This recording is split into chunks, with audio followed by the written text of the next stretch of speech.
The content, views, and opinions expressed in the following program are those of the producer and do not necessarily reflect the views and opinions of the City of Bremerton, BCAT, their officials, or their employees.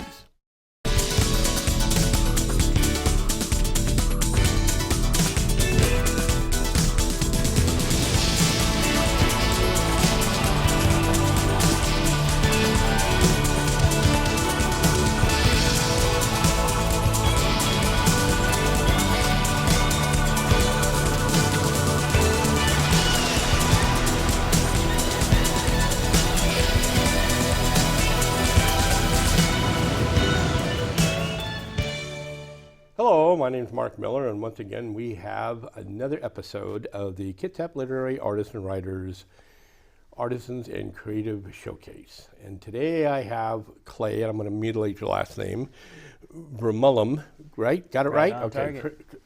Clay Vermulm, and he is really into horror, books, and film, and everything else. So I'm glad you could make it here today. Yeah, thanks. Thanks for having me. So, start with a standard question. All right. How did you get into writing horror? Well, I think it might be a little bit genetic, to be honest. My mom has a really big horror collection. Yeah, she reads a lot of horror. I've just always been a fan of it. It was pretty intrinsic for me. Ever since I was a little kid, loved telling scary stories with my cousins. I've heard them my whole life, and stealing my mom's scary stories off the shelf and reading those. So I read my first Stephen King book when I was pretty young. I think that's how a lot of people got introduced to horror in my generation, was reading a Stephen King's book or a Dean Koontz book or Shirley Jackson or something like that. I read all of the above, and have always loved scary stories. Have always been a big monster fan and a big folklore fan. Okay. So just since I was little. Were you ever much into Lovecraft at all? A little bit, not particularly though.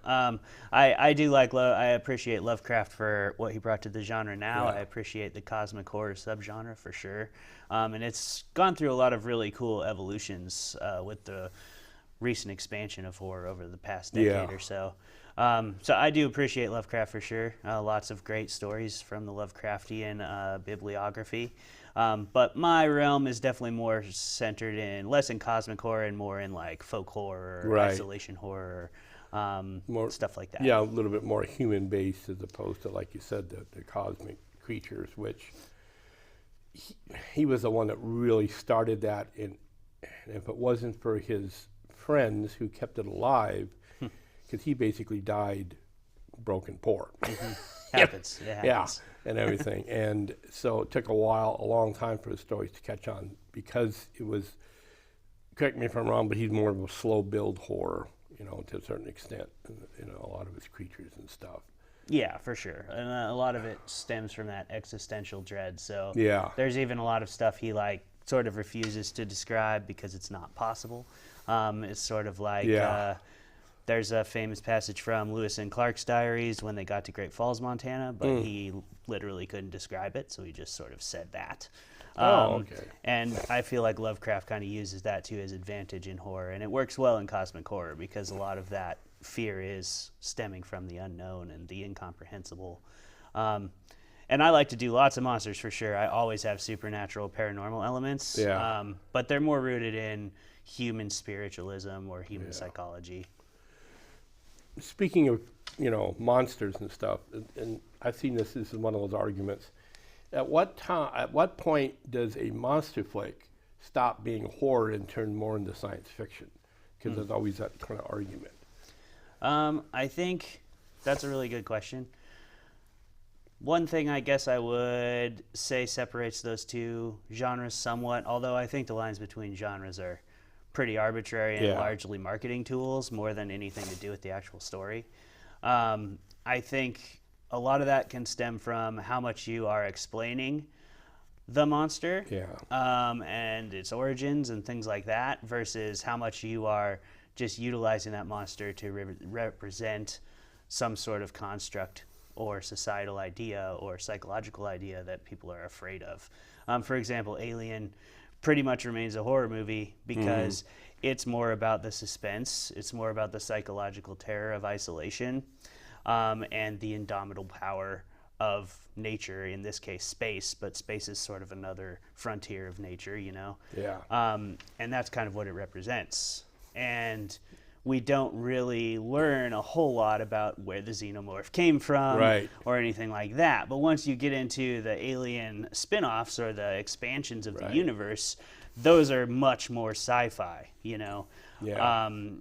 I'm drawing a blank on the name right now. I should know this, but the one where they go to the alien planet and everything, that one is obviously very, very sci-fi. Even Yeah. Aliens 2 is a little more sci-fi and a little less horror, it's almost comedy too in places. Oh, yeah. So I would say that's kind of where it differentiates itself. Plus Aliens, they got into the whole military thing. Yeah, You know, for sure. Military fighting monsters, which then goes back to a classic movie that's, I think they call it a creature feature. It was the very first big bug movie, which was Them. And that has got to be, I'm throwing that out there because I love that movie. I've probably seen it a gazillion times, you know.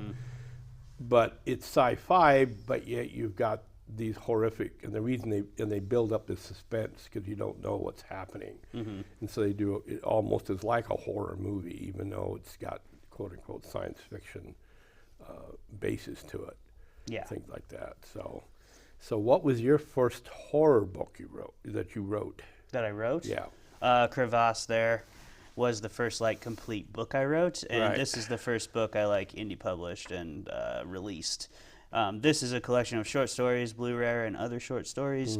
I did it as a personal challenge to myself, so it was like my first writing project when I started deciding I wanted to go pro at this. I decided I would do a horror story every month for a year. And okay. the way I picked the monster, this is all creature features, so I love creature cool. features. The way I picked the monster was I did this thing called Cryptid Cage Match, and I just like, yeah. Okay. It's what it sounds That's like. funny, yeah. I picked two monsters that were like of comparable stats, essentially. Said which of these would win in a fight, and then whatever people picked, I wrote a story about that monster. Oh, cool. And so that's how this one came to be. And then Crevasse is a little more near and dear, I would say. It's rock climbing, it's supernatural horror, psychological horror. It's very much like this type of stuff I really like to write. And that was my first novella I completed. Yeah. And it's recently been picked up by Dark Force Press Cool. in Bellingham. And they're going to run, it's actually going to be a trilogy. So the second Cool. book is in the editor's hands now. And It's going to be a book or graphic novel? a book. Book. Yep, 3 books. So it'll be actually 3 kind of short novels. So Oh, okay, cool. the second and third will be longer than Crevasse, but they'll still be kind of short for the novel side of things. So, do you rock climb? Mm-hmm. Okay, that's what I thought. I kind of got that impression that because you did, it's nice when you have the expertise in a subject to write about rather than people. I have a pet peeve. People who write military or law enforcement books who have no experience in either and somehow sell them. But those of us that do, we read them and you go, that's not what would happen, type stuff. Yeah. So it's nice when somebody actually has the expertise. There was another author, Jeff Lord, I don't know if you've ever heard of him. He wrote this really nasty series that one movie about the women that are going into the caves. The Descent. Yeah.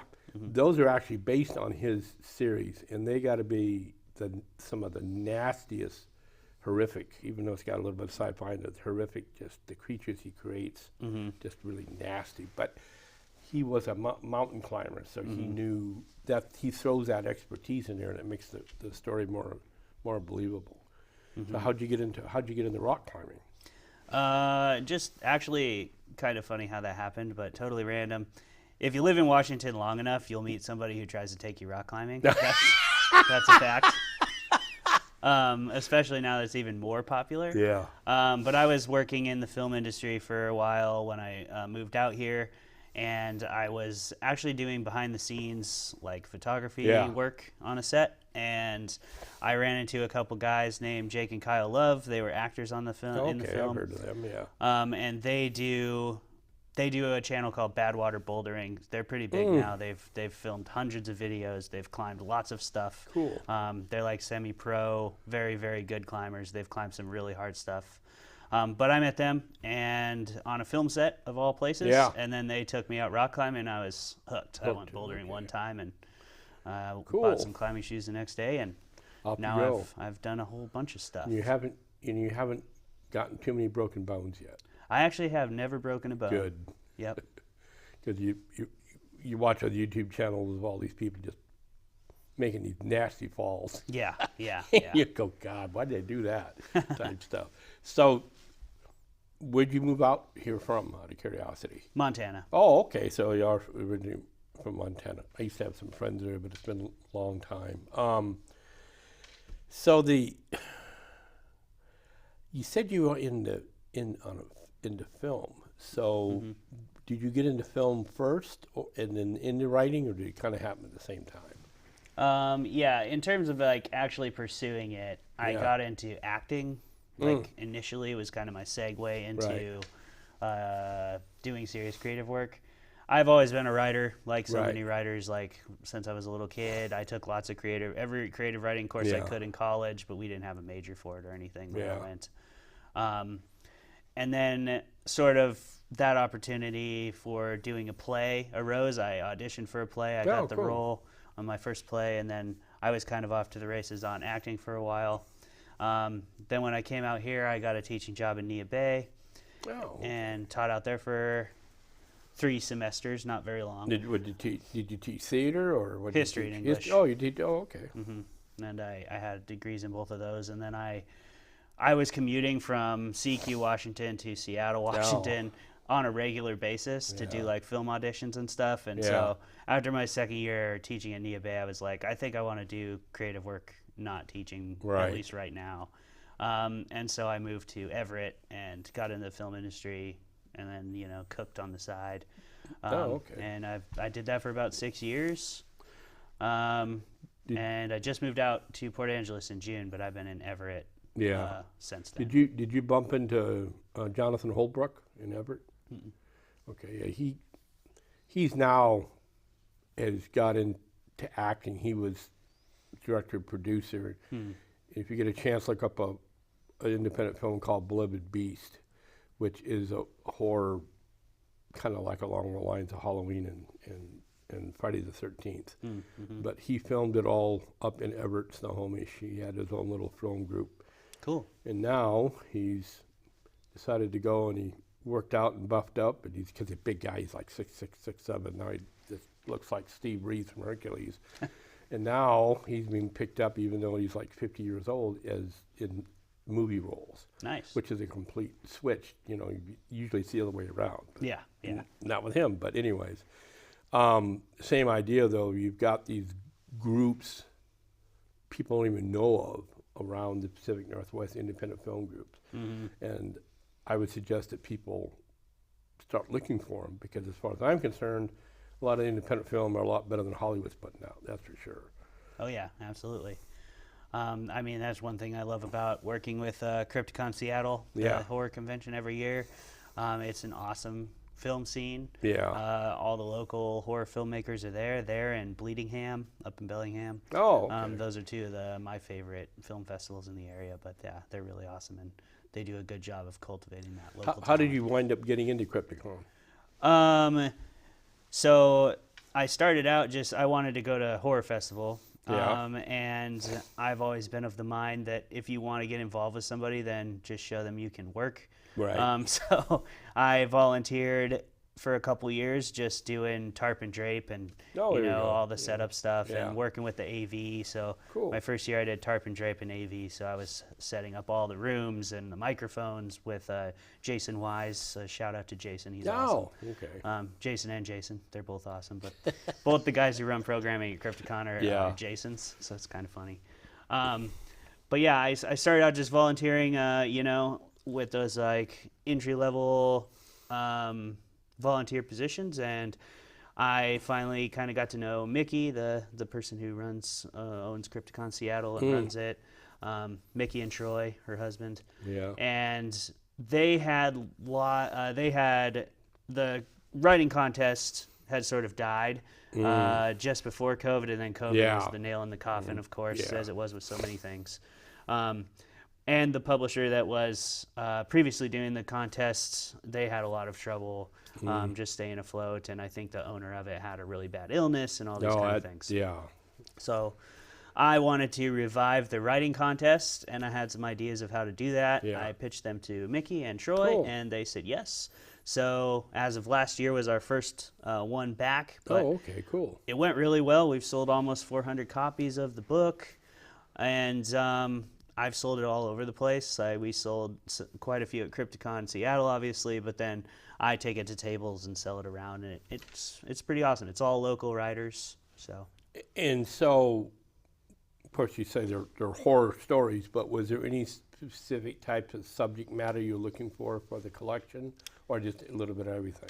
A little bit of everything. I don't like to put too strict of a thing on it because it's a contest. Yeah. And I mostly what's really important to me with the Camp Crypticon Seattle contest anthology is like cultivating that local talent, giving people a shot, and for a lot of people it's their first publication, which is really awesome.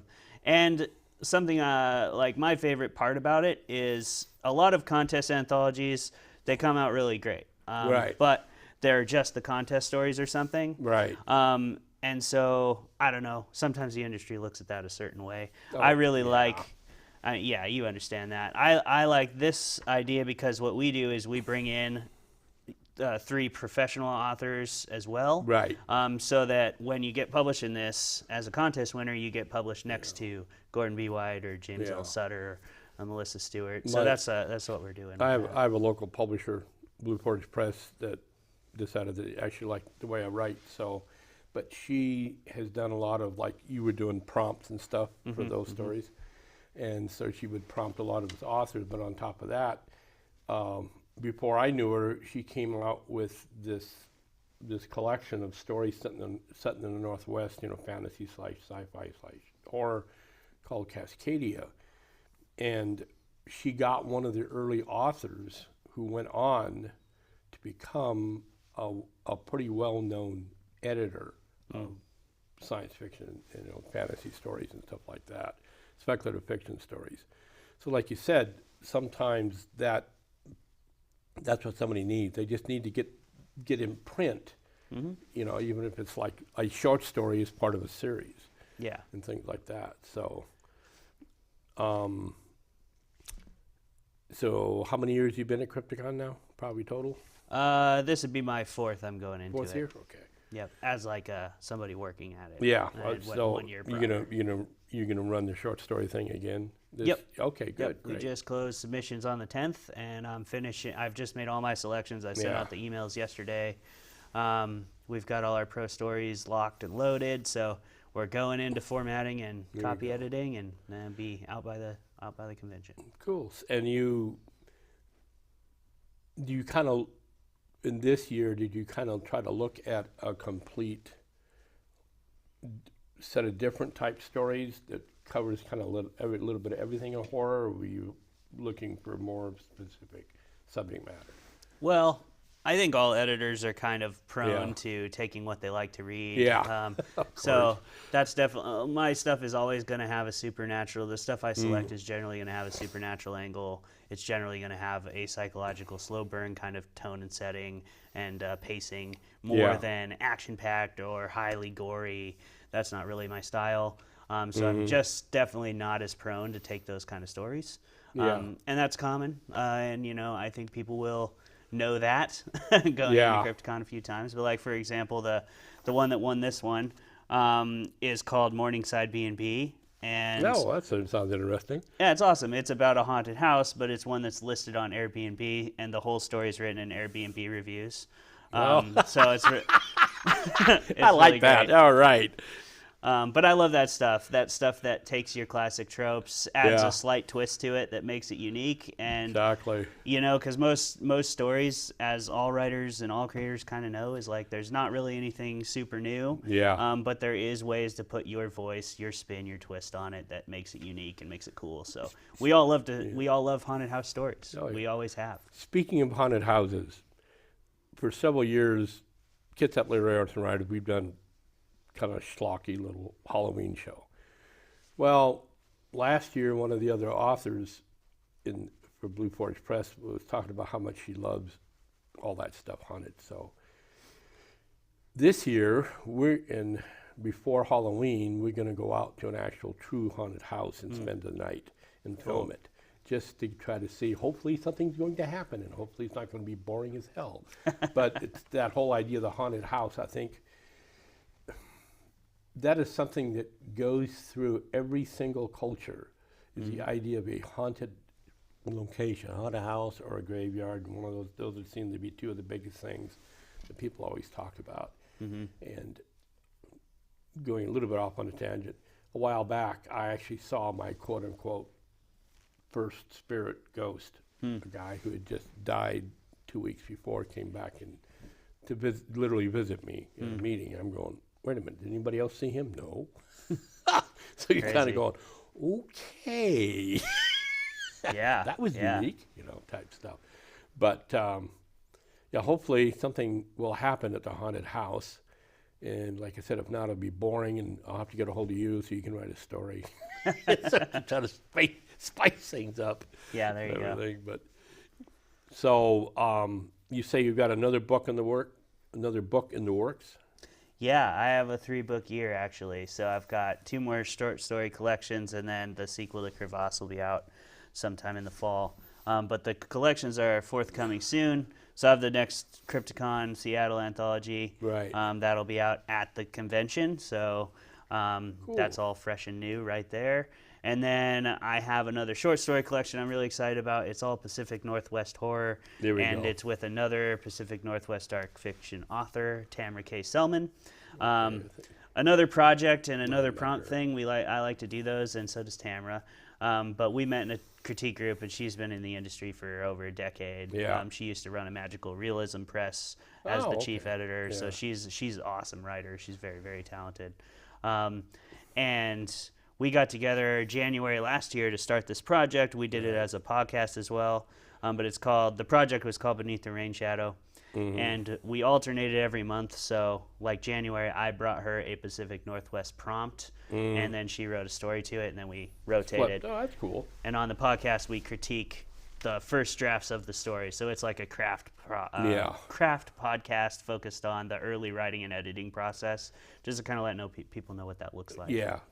Kitsap Literary Arts and Writers, we're trying to come up with our first anthology. Cool. And everything. In our group, we've got a professional artist and stuff, so we got a real good cover. Now it's getting everything, all the guts in the middle done. Yeah. And we now have a professional editor, a trained editor as a member of the group. Nice. And stuff like that, because, and you know this, just because people have an English degree doesn't mean they know how to edit. No. Yeah, and that's one of the biggest problems we've been running into. And so I'm lucky we found Diana Craig, and she's doing a lot of editing for everybody, and that really improves everybody's stuff. But I'm being given the old high sign by the producers and directors here. Walk off so music. yeah, we're gonna wind this up. But I'm really glad that you could make it, and of course, I'll give you a copy of this interview and all this stuff once we get it all edited and everything. Appreciate it. And but I'm really glad you come here, and I get to do this typical closing, what I always do, because I have a big mouth.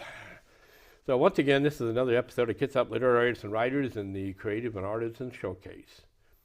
Kitsap Literary Artists and Writers exists strictly to help all type of artisans out there be able to present their works and their creations to the general public. We meet twice a month on the first and third Wednesdays. We now meet at Denny's on Kitsap Way, because our previous location unfortunately went out of business. COVID kind of killed it. But we all get together and we discuss writing, and we try to help each other and I'm trying to figure out how to get our creative out there. Once again, not only just books, but we also have a little film group that's affiliated that we meet on the second Tuesday at the Family Pancake House on Wheaton Way for all those people that are interested in coming together and talking about films, you know, and experience with Hollywood and all other good stuff. This show here is going to be broadcast on both Comcast and Wave Cable. Wave Cable's channel 3 or 70, depending upon which box you have, and Comcast is channel 12. We broadcast every Saturday at 6 p.m., so if you get cable, take a look at us.